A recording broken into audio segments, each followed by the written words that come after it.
Salut à tous, salut la guilde, j'espère que vous lootez bien. Aujourd'hui on passe en revue un petit peu l'actualité de Diablo 4, en particulier les échanges qui ont été temporairement désactivés sur Diablo 4 suite à des problèmes de duplication, mais aussi des différents patchs qui sont passés récemment, ainsi que plein de petites autres informations, et vos retours sur la saison 5. Vous êtes encore nombreux à regarder régulièrement mes vidéos sans être abonnés, donc pour soutenir la chaîne et ne rien manquer, n'oubliez pas d'exploser ce bouton rouge, d'activer la cloche. Sur ce, c'est parti.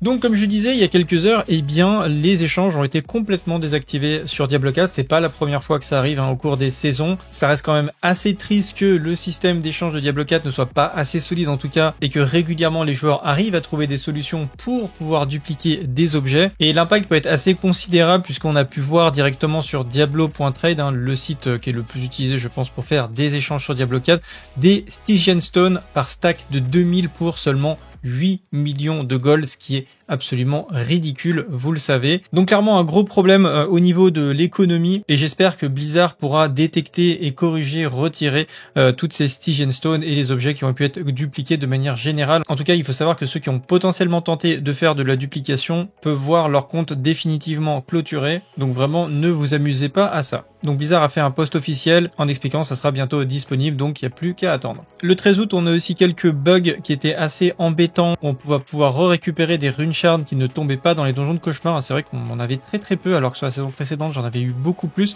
Heureusement ou malheureusement, je ne sais pas trop, le pit n'est pas l'activité principale de cette saison, donc je pense que ça n'a pas vraiment handicapé les gens, mais ça devrait être plus facile d'aller en récupérer. Un des plus gros problèmes était sur le gros coffre des hordes infernales qui doit looter à 100% des objets avec un Greater Affix. Eh bien celui-ci ne fonctionnait pas, j'ai ouvert plusieurs coffres la semaine dernière, il y avait juste des objets légendaires normaux, donc du coup ça servait absolument à rien de l'ouvrir. Il valait même mieux ouvrir le petit coffre à côté qui permettait d'avoir plus d'objets et de temps en temps des Greater Affix. Donc ça a été corrigé, même si honnêtement je trouve qu'il n'y a pas assez de Greater Affix qui tombent dans le coffre à 60. On devrait avoir beaucoup plus de chances de tomber des doubles affix, voire des triples Greater Affix dans ce coffre là, et je trouve ça un petit peu dommage, quitte à ce que ça coûte un petit peu plus cher, et pareil de devoir cliquer des dizaines de fois sur le coffre des composants, c'est assez embêtant également. Ils ont parlé aussi d'un petit bug sur le marchand de curiosité, effectivement il vous donnait que des masses légendaires, donc quand vous preniez la masse à une main ça donnait que des légendaires, donc c'était pas mal pour débloquer des aspects offensifs,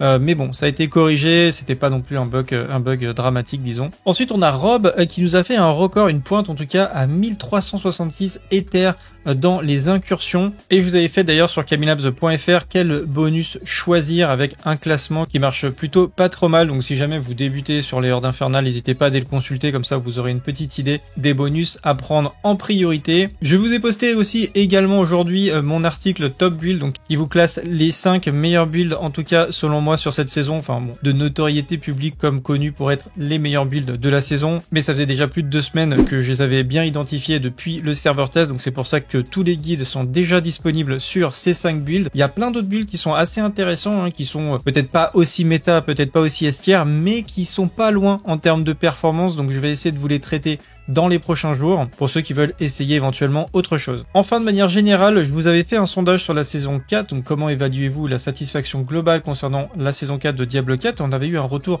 vraiment très positif à ce niveau-là, avec beaucoup de plutôt satisfaits et de très satisfaits. J'ai réitéré mon sondage sur la saison 5 et on retrouve un résultat assez proche, assez similaire, peut-être un tout petit peu moins bien que sur la saison 4. Je pense que la saison 4, les gens avaient été très marqués par le fait que la saison 3 était très mauvaise, et donc du coup ils étaient très content de pouvoir voir Diablo refonctionner, mais on constate quand même qu'il y a une très bonne tendance sur la saison 5, ce qui augure plutôt quelque chose d'assez positif pour la sortie de la prochaine extension. Vous avez également laissé pas mal de commentaires. On a Antonio qui dit: pour moi c'est la saison 4 avec des hordes. Après oui, c'est le principe d'une saison, le jeu ne change pas du tout au tout, c'est le même jeu, c'est juste qu'il y a des mécaniques en plus. Honnêtement, les hordes infernales sont une très bonne surprise pour moi. Ça avait pas l'air foufou quand on était sur le serveur PTR, mais là concrètement je m'amuse beaucoup à en faire. C'est très dynamique, on essaye de choper le plus d'événements possible, de déclencher les différents événements dans les hordes infernales pour optimiser un petit peu notre score, peut-être un peu plus de choix au niveau des piliers pour avoir un peu moins de RNG, et si tu veux je peux même te spoil la prochaine extension, ils vont rajouter juste une nouvelle carte et une nouvelle classe, donc du coup ça sera un peu comme la saison 5 mais avec une zone de plus. J'exagère bien sûr, il y aura beaucoup plus de choses de prévues pour la sortie de la prochaine extension.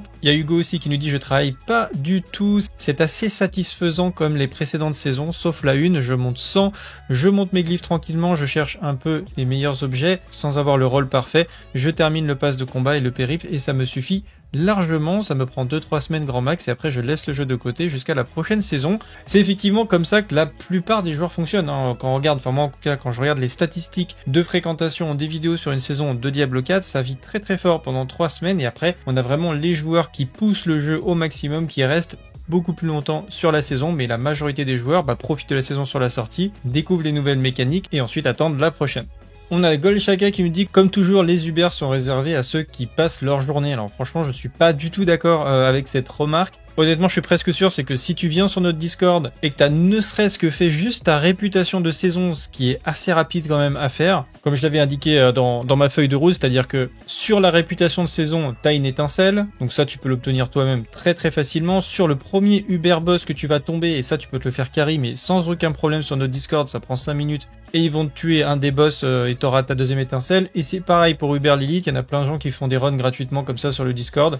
Et donc déjà t'as 3 étincelles, c'est-à-dire qu'il te manque plus qu'une seule étincelle pour crafter l'Uber unique de ton choix. Et quand tu as validé ta réputation de saison, tu vas avoir énormément de composants pour invoquer les Uber Boss, c'est-à-dire une dizaine ou une quinzaine d'invocations, voire un peu plus.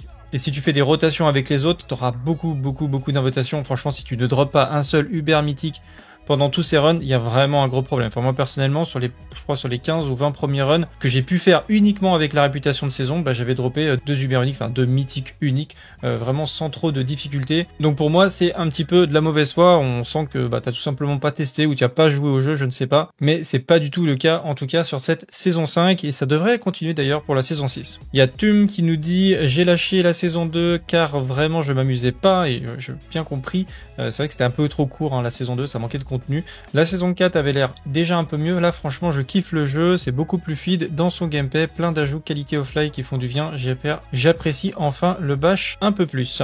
Lydie qui nous dit « Je n'avais pas que la première saison. Le jeu a énormément évolué. Ma réponse n'est pas en comparant à la saison 4, mais à la saison 1. Et sincèrement, je le trouve très satisfaisant. » C'est vrai que le jeu, par rapport à la saison 1, pour ceux qui se sont arrêtés assez rapidement, et je pense qu'il y en a beaucoup, en fait, moi, j'avais l'impression que le jeu n'était pas terminé. Aujourd'hui, on a quelque chose un peu plus fini. On a un produit, en tout cas, un peu plus fini, même si j'aimerais encore voir plus de contenu de fin de jeu. Et pour l'instant, ça a l'air de partir plutôt dans la bonne direction. Vraiment très envie de voir les ajouts au niveau de la prochaine extension.